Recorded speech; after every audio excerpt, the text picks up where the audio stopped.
Sweet Mrs. Garrett murders an old man and turns him into bratwurst. I got the meat, the vegan meat. Hold on, let me scoot it down. My bun's too big. You're definitely going to want to watch this Halloween recipe.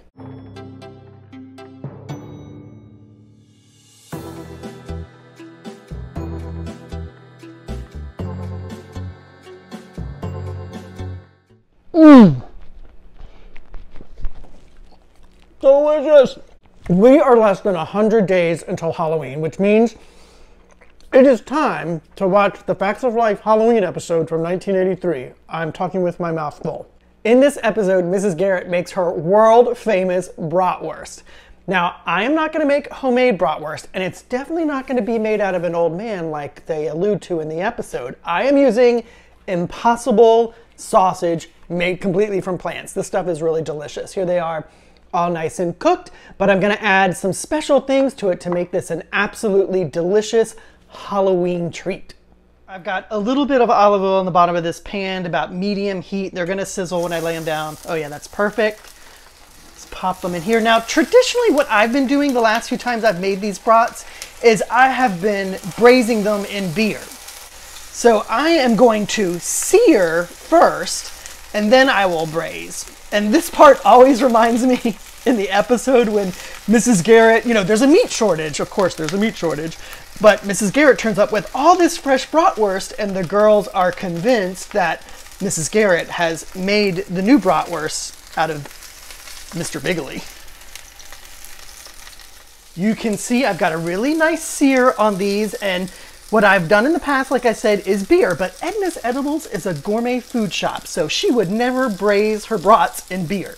She would do wine. Now watch out, this is gonna like blow up. I did turn the temperature down a little bit. Oh, that's not so bad. So basically what I'm gonna do is I'm gonna let this sear for, well not sear, I'm sorry, kind of like simmer, braise, whatever you wanna call it, for only about 2 or 3 minutes, because I also find that these mock meats, they soak up flavor really fast. So I don't want it to be total wine, but I do want there to be a little hint of that wine flavor in there. So 2 or 3 minutes like this, and then we're good.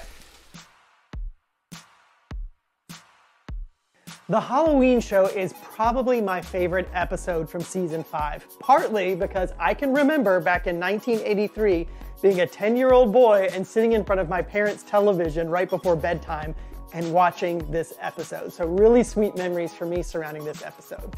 But the episode begins when an old man named Mr. Bigley pops into Edna's Edibles and tells Blair, Joe, Natalie, and Tootie that there'd been a Halloween massacre there 80 years ago by a woman named Grizzly Gertie, or a woman they called Grizzly Gertie. Well, of course, for the remainder of the episode, the girls become convinced that Mrs. Garrett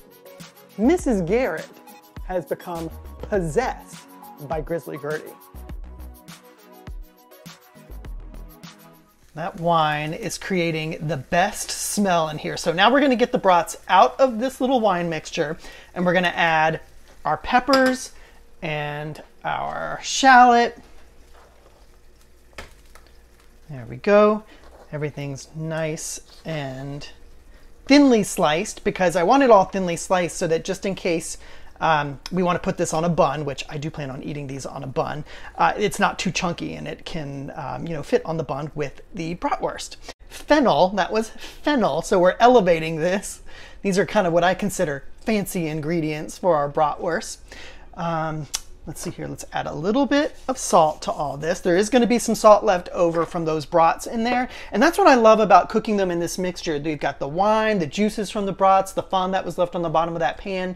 These are going to be absolutely delicious. And I'm just going to probably cook these for about 5 to 7 minutes. I want them cooked down fairly well. So like I said, they will fit on top of the bratwurst, or we can just, you know, serve it alongside the bratwurst. Ah. The smell of my kitchen right now. I mean, you know, if Mrs. Garrett made this at Edna's Edibles, I'm sure, you know, Boots Sinclair would love it. Once your wine cooks down and everything's looking kind of caramelly, you know, you can see little tiny brown bits on some of the fennel and some of the shallot, go ahead and add a little bit of sauerkraut. It's going to give it a nice tang. I really like the freshness of it. Freshness. It's fermented. All right, so that looks pretty good. And then we're just going to add our brats back like this. And this is really pretty. You could serve it just like this. Oh my gosh, that looks so Halloween-y. You could serve your Mr. Bigley Brats just like that, or like in the episode, on a bun.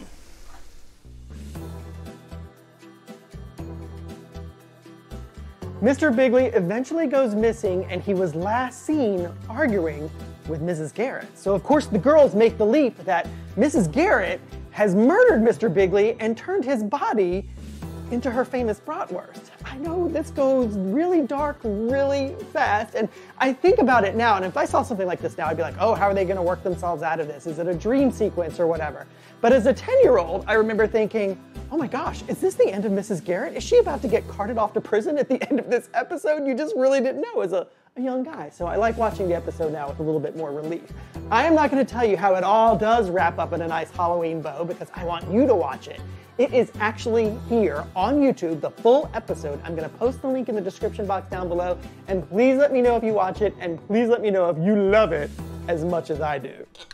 The bratwurst really takes center stage in this episode when Mrs. Garrett comes running out of the kitchen with strings of bratwurst hanging over both of her arms, and she's yelling, I got the meat, I got the meat. I mean, it cracks me up every single time I see it, I gotta admit.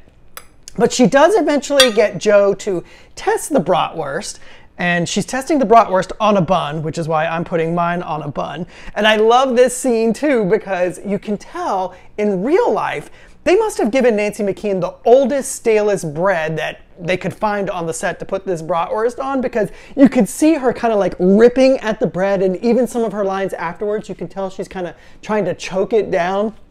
All right, I'm gonna put a little bit of my sauerkraut on here with some of the peppers and the shallots and of course the fennel, and it's looking and smelling absolutely delicious.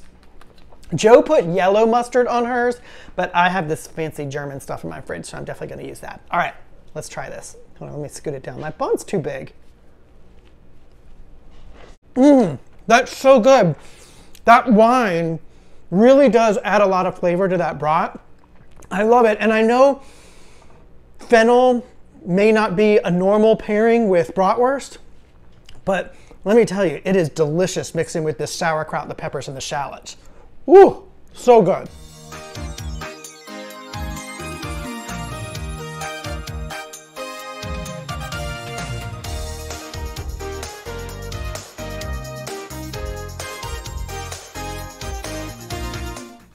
Not only is there a murder mystery involved in this episode, which is not typical of the Facts of Life, but there are references to Columbo and Rick Springfield. So we are full on 80s in this episode of the Facts of Life.